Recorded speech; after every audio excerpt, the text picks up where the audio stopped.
আজকের এই ভিডিওতে তোমরা যারা ক্লাস 12 এর থার্ড সেমিস্টারের স্টুডেন্টরা রয়েছে তাদের জন্য স্ট্রং ডাফ এন্ড ডাটের কোশ্চেন বাংস থেকে স্ট্রং রুটসের এমসিকিউ এর পার্ট 2 শেয়ার করব।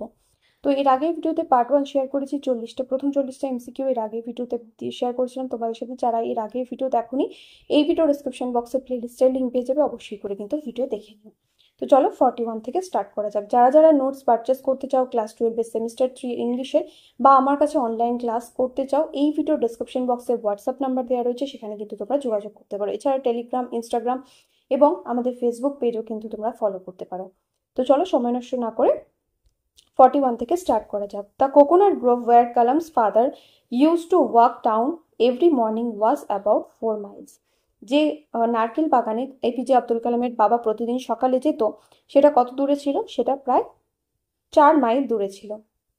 Next, according to Kalam's father, কালামের বাবার মতে adversity always presents opportunities for introspection. কালামের বাবার মতে প্রতিকূলতা সবসময় কি নিয়ে আসে? আত্মসমীক্ষার সুযোগ নিয়ে আসে। অ্যাকর্ডিং টু কালামস ফাদার, কালামের বাবার মতে whenever one feels lonely, যখনই কেউ একা বোধ করে, he starts looking for company, সে কি করে? সঙ্গীর খোঁজ করে। Kalam remembers his father starting his day at 4 AM। কালামের মনে পড়ে যে তার বাবা তার দিন শুরু করত ভোর 4টের সময়। অ্যাকর্ডিং টু কালামস ফাদার, কালামের বাবার মতে since adversity always presents opportunities for introspection, we must try to understand its, এটা হবে understand its relevance, blame others and find their faults, এটা না, অপশন সি হবে। এখানে ভুল করে দেখানো হয়ে গেছে, এটা ঠিক করে নেবে। Option C, understand its relevance.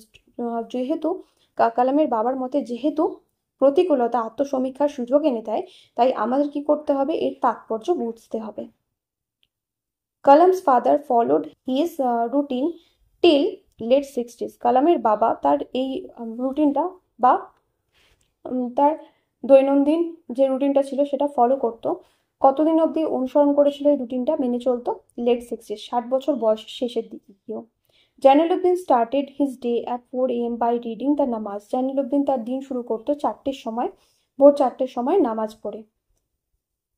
APJ Abdul Kalam's on world was concerned with, APJ Abdul কালামের নিজের জগৎ কি নিয়েছিল? সায়েন্স অ্যান্ড টেকনোলজি, বিজ্ঞান এবং প্রযুক্তি নিয়েছিল। Kalam's father believe that for people in distress he was a mere mediator. কালামের বাবার মতে যে সমস্ত মানুষগুলো অসহায়, যে সমস্ত মানুষগুলো সমস্যায় পড়েছে, তাদের জন্য সে কি? সে হচ্ছে একটা মেয়ার মিডিয়েটর, মানে কেবলমাত্র একজন মিডিয়েটর, মানে মাধ্যম। Kalam's father acted as a mere mediator. কালামের বাবা একটা মাধ্যমের কাজ করত। Kalam's father would return to their coconut grove with, কালামের বাবা তাদের নারকেল বাগান থেকে ফিরে আসতো। কি নিয়ে ফিরে আসতো? About a dozen of coconuts, 1 dozen নারকেল নিয়ে। Kalam's father use to take breakfast. কালামের বাবা তার সকালে প্রাতরাশ খেত after his return from the coconut grove, নারকেল বাগান থেকে ফেরার পর। অ্যাকর্ডিং টু কালামস ফাদার, কালামের বাবার মতে whenever human beings are in travel, যখনই মানুষ নিজেদেরকে সমস্যায় দেখতে পায়, দে লুক ফর কোম্পানি, তারা সঙ্গীর খোঁজ করে। According to Kalam's father, when human beings reach and impasse, যখনই মানুষ কোনো বিপদে পড়ে, they look for someone to show them the way out, তারা কি করে? এমন একজন ব্যক্তির খোঁজ করে যে কিনা তাকে ওখান থেকে বেরোনোর পথ বলে দেবে। Jainulabdeen believe that every recurrent anguish, longing and desire finds is own special helper. Jainulabdeen বিশ্বাস করে যে প্রত্যেকটা তাৎক্ষণিক যন্ত্রণা, আকাঙ্ক্ষা এবং ইচ্ছার শক্তি কি করে? তার নিজস্ব সাহায্যকারীকে খুঁজে নেয়। And once an individual severs his emotional and physical bond, এবং একবার যখন কোনো এক ব্যক্তি তার মানসিক এবং শারীরিক বন্ধনের ঊর্ধ্বে উঠে যায়, he is on the road two freedom, piece of mind and happiness, সব কটাই হবে তাই, all of this. Early in the morning, খুব সকালবেলায় বা খুব ভোরে, Kalam's father use to walk down to A coconut grove. কালামের বাবা কি করতো? নারকেল বাগানে হেঁটে যেত। অ্যাকর্ডিং টু কালামস ফাদার, কালামের বাবার মতে ওয়েন উই প্রে, যখন আমরা প্রার্থনা করি, উই ট্রান্সেন্ড আওয়ার বডি, আমরা আমাদের শরীরের ঊর্ধ্বে উঠে যাই, and become a part of the Cosmos, এবং এই বিশ্বের শক্তি বা মহাজাগতিক শক্তির একটা অংশ হয়ে যায়। This water was then carried home for invalids, এই জলটা তারপর নিয়ে যাওয়া হতো বাড়িতে অসুস্থদের জন্য। Here this water refers to, এখানে কোন জলের কথা বলা হয়েছে? পিউরিফাইড ওয়াটার, ওই যে কালামের বাবা যে জলটাকে আঙুলের ডগা ডুবিয়ে বিশুদ্ধ করে দিয়েছিল সেই জলটার কথা বলা হয়েছে। অ্যাকর্ডিং টু কালামস ফাদার, কালামের বাবার মতে prayer made possible a communion, প্রার্থনার মাধ্যমে কি হয়, মানুষের আত্মার মধ্যে মিলন ঘটে, communion between communion of the spirit between people. According to Kalam, কালামের মতে severing emotional and physical bond leads one to freedom. কালামের বাবার মতে মানসিক এবং শারীরিক বন্ধনের ঊর্ধ্বে উঠে একজন কি করে স্বাধীনতা পেতে পারে। Kalam's father would start his day reading the namaz, কালামের বাবা তার দিন শুরু করতো, কিভাবে দিন শুরু করতো, নামাজ পড়ে। Kalam's father and Pakshi Lakshmana Sastry use to discuss spiritual matters, কালামের বাবা এবং পক্ষী লক্ষ্মণ শাস্ত্রী কি করতো, আধ্যাত্মিক বিষয়গুলো নিয়ে চিন্তা ভাবনা আলোচনা করতো। Pakshi Lakshmana Sastry was the high priest of the Rameswaram of the temple at Rameswaram. Pakshi Lakshmana Shastri ছিল উচ্চ পুরোহিত, কোথাকার উচ্চ পুরোহিত, রামেশ্বরম মন্দিরের উচ্চ পুরোহিত।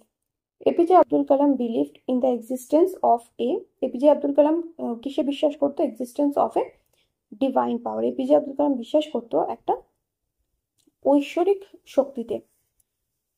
Next, about the meaning of the Arabic prayer standard in the old mosque, পুরনো মসজিদে যে আরবিক প্রার্থনাগুলো হতো, Kalam had no faintest idea, কালামের কোনো রকম বিন্দু বিসর্গ ধারণা ছিল না। Kalam's father answered his question in A low deep voice, কালামের বাবা তার প্রশ্নের উত্তর দিয়েছিল নিচু গম্ভীর গলায়। The answer given by his father fill Kalam with energy and enthusiasm, যে উত্তরটা কালামের বাবা কালামকে দিয়েছিল সেটা তার মধ্যে একটা অদ্ভুত উদ্যম এবং উৎসাহ নিয়ে এসেছিল। The demonic forces according to Kalam's father, কালামের বাবার মতে অশুভ শক্তিরা আর প্রপিটিয়েটেড বাই, অশুভ শক্তিদের শান্ত কি করে, মানে কিভাবে শান্ত করা হয়, প্রেয়ার্স অ্যান্ড অফারিংস, প্রার্থনা এবং কোনো কিছু দেওয়ার মাধ্যমে, মানে কিছু উৎসর্গ করে তাকে দেওয়ার মাধ্যমে শান্ত করা হয়। The coconuts were carried by Kalam's father, কালামের বাবা কি করতো, নারকেলগুলোকে কিভাবে বয়ে নিয়ে আসতো, ওভার হিজ শোল্ডার্স, তার কাঁধের উপর ফেলে বয়ে নিয়ে আসতো। আফটার দ্য নামাজ পড়ার পর at dawn Kalam's father walk to coconut grove, কালামের বাবা কি করতো, নারকেল বাগান অব্দি হেঁটে যেত।